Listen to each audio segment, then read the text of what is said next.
Miracle Boy Boxing, ladies and gentlemen. I am your host, the one and only Hosting Cruz, bringing you another exciting edition of boxing. Don't forget to hit and to like, subscribe to my channel.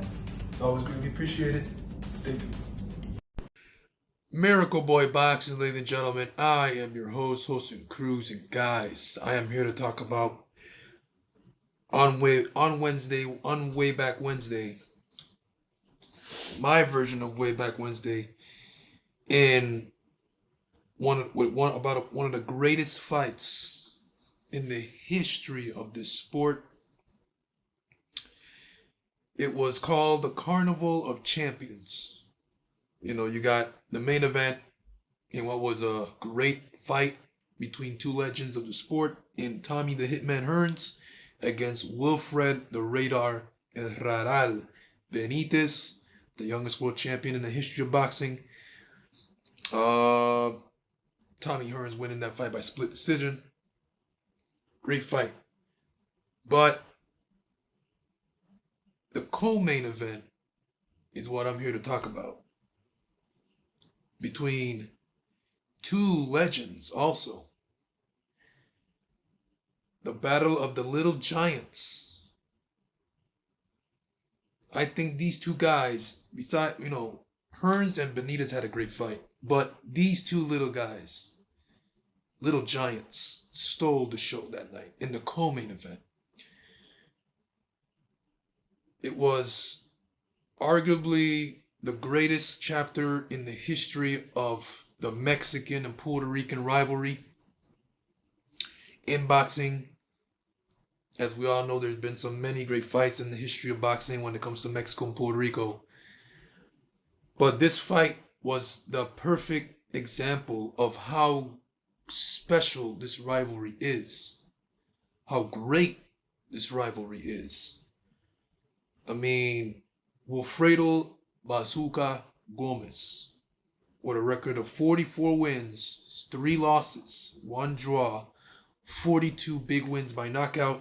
And on the other corner, you got Lupe Pintor de Mexico, with a record of 48 wins, with a record of 56 wins, 14 losses, 2 draws, 42 knockouts. Now, at the time of the fight, when both guys went in, their records at the time, Gomez had a 37 win, 1 loss, 1 draw record with all 37 KOs.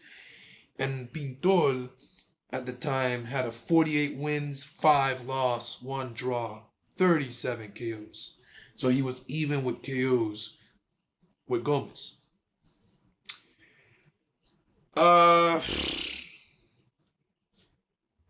Pintor had 5 losses coming in, but he was like on a 10-fight win streak coming into the Gomez fight, so he had a lot of momentum coming in. And he was always a good fighter, He had a good fight, but he had a tremendous fight with Carlos Zarate. Of course, Gomez also fighting Zarate, not only beating him, but stopping him. But stylistically, coming into this fight, if you saw both guys fight, you knew this was going to be a tremendous fight. Now, it did live up to the hype. Not only did it live up to the hype, it exceeded expectations. Now, this fight is not only one of the greatest fights in the history of the Mexican and Puerto Rican rivalry, maybe if ever, is that damn good, but it's one of the greatest fights in the history of the sport. Both guys was in there for 13 and a half brutal rounds, fighting at a blistering pace, winging and swinging away with left hooks, uppercuts, hard power shots at each other at close range, to the body, to the head, mixing it up. A lot of back and forth, a lot of change of momentum. Gomez with both eyes swollen nearly shut. Gomez at times looking to go, but he comes back with his heart. And the thing is with this fight, and I always say this, Gomez couldn't get the rematch with Salvador Sanchez because Salvador Sanchez prematurely and unexpectedly passed away in 1982, in 1981, a year prior, about a year prior. So obviously he couldn't get the rematch, and that destroyed Gomez inside because he knew and felt that if I train better and I do a full training camp instead of coming off a cruise ship and given 2 weeks to train, I can beat Salvador Sanchez. But he was unable to prove it because Sanchez passed away. So that pissed him off. Not only that killed him inside, but it pissed him off. It motivated him to train hard and be the Gomez that he was before the Sanchez fight. The knocking out everyone, hard to beat, elusive, footwork, everything. So he couldn't get Sanchez anymore. So he got Guadalupe Pintor. And I guess Gomez had in his mind that, okay, I'm aware that Sanchez passed away. So since I can't get Sanchez anymore, I'm going to take my frustrations out of Pintor, who's also a good Mexican, who's also a good fighter. Not only a good fighter, but Mexican, just like Sanchez was. So guess what? I'm going to take my frustrations out on him. I'm going to train my ass off. And when I get in that ring, I may be looking at Pintor, but I'm seeing Sanchez. And man, if you look at the fight, Gomez at times was ready to go. His both eyes were swollen shut. And he pulls it out of nowhere to rally back, swollen eyes, and like just it doesn't matter. He's just swinging away in between incoming fire, believing in his punching power. Because remember, Gomez has all his win by knockout. His power has been real. He's the greatest bantamweight of all time with the most KOs in a row. I believe it's 17 or 18 in title fights. That's what makes him such a legend in the sport as well. So after 13 and a half brutal rounds, both guys exhausted, beat up. These two guys were in fantastic shape to go at the pace that they were going and absorbing the amount of punishment that they took in this fight. Gomez was able to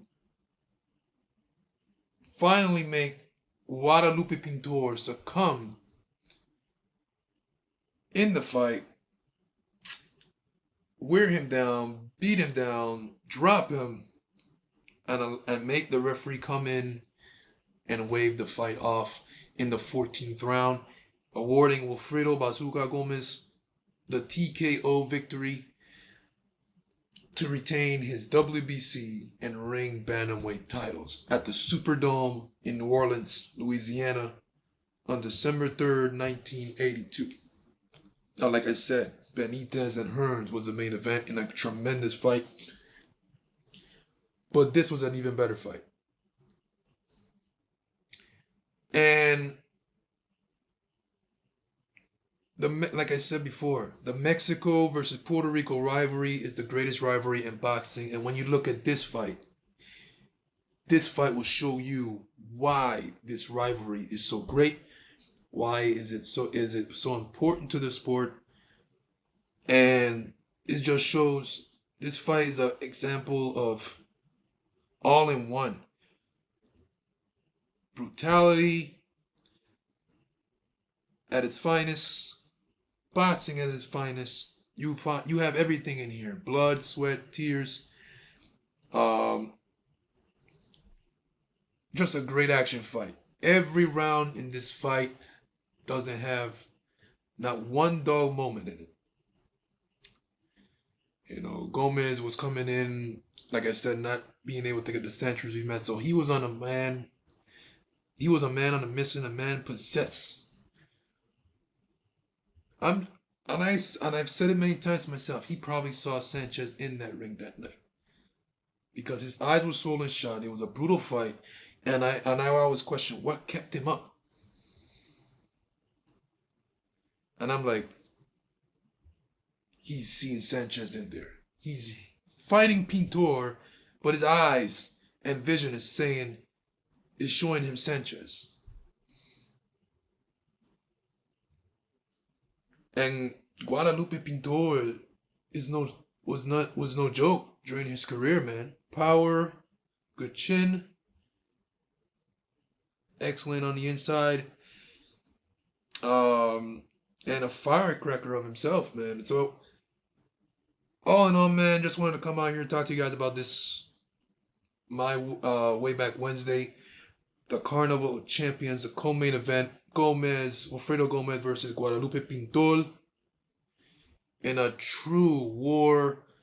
My favorite fight, this is my favorite fight in the Mexico versus Puerto Rico rivalry. You got everything in here, man. In this fight, a lot of action, a lot of drama,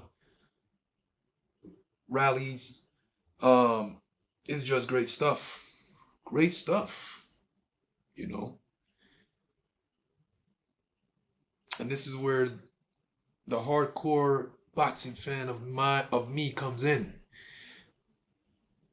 because real hardcore fans knows about this fight, not casuals. You ask me, as a hardcore boxing fan, if someone wants to come up to me and they want to see a great fight, I will always recommend this one right here. You like boxing and you want to see a tremendous fight? Look up Wilfredo Gomez versus Lupe Pintor. You're gonna see 13 rounds and a half of brutality. And you may become a fan after that fight. And yeah. So yeah, let me know what you guys think in the comment section of this classic war that took place in 1982. Over 30 years ago, obviously. Let me know what you guys think about this tremendous war, this tremendous fight. Yeah. Miracle Boy Boxing, ladies and gentlemen. I'm your host, Hosting Cruz. Don't forget to like and subscribe to my channel. It is always a pleasure to talk to you guys about boxing. And I'll see you guys in my next video. Peace.